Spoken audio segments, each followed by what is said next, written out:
জয়গুরু বন্ধুরা, আজ আমি রান্না করে দেখাবো সুজির দুধ পুলি।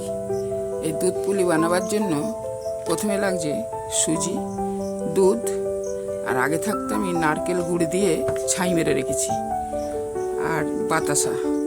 এই দিয়ে হয়ে যাবে আমার সুজির দুধ পুলি। আপনারা প্রথম থেকে শেষ পর্যন্ত দেখতে থাকুন।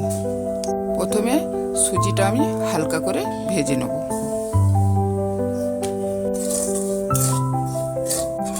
এবারে জল দিয়ে দেবো, যতটা সুজি ততটা বাটি মেপে এক বাটি জল।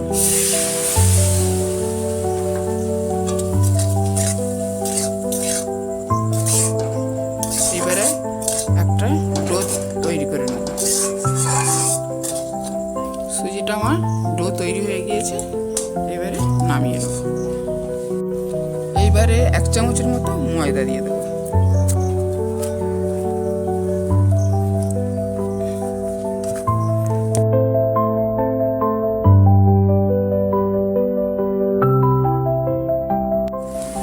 এরকম ডোটা আমার তৈরি হয়ে গিয়েছে। এইবারে আমি ওই নারকেলের ছাই দিয়ে পুলি পিঠেগুলো গড়ে নেব, তারপরে বন্ধুরা আপনাদের দেখাবো।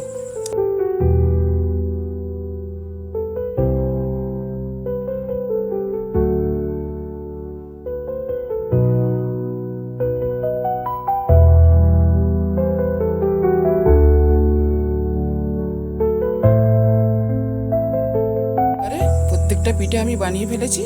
কড়াইতে দুধ দিয়ে দিয়েছি, দুধটা আমার ফুটে গিয়েছে। এইবারে 2টো এলাচ দিয়ে দেবো, আর এই বাতাসাগুলো দিয়ে দেবো।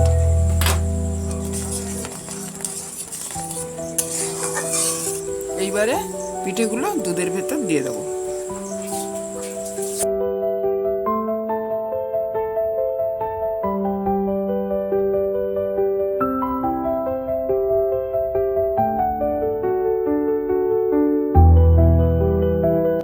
সবকটা দিয়ে দিয়েছি।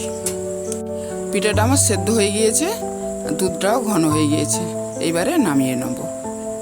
বন্ধুরা, এই আমার হয়ে গিয়েছে সুজির দুধে পুলি। এই দুধে পুলি পিঠেটা আপনারা এইভাবে বাড়িতে খাবেন, বানাবেন, সবাইকে দেবেন। আর এই ভিডিওটা প্রথম থেকে শেষ পর্যন্ত দেখার জন্য আপনাদের অসংখ্য ধন্যবাদ। জয় গুরু।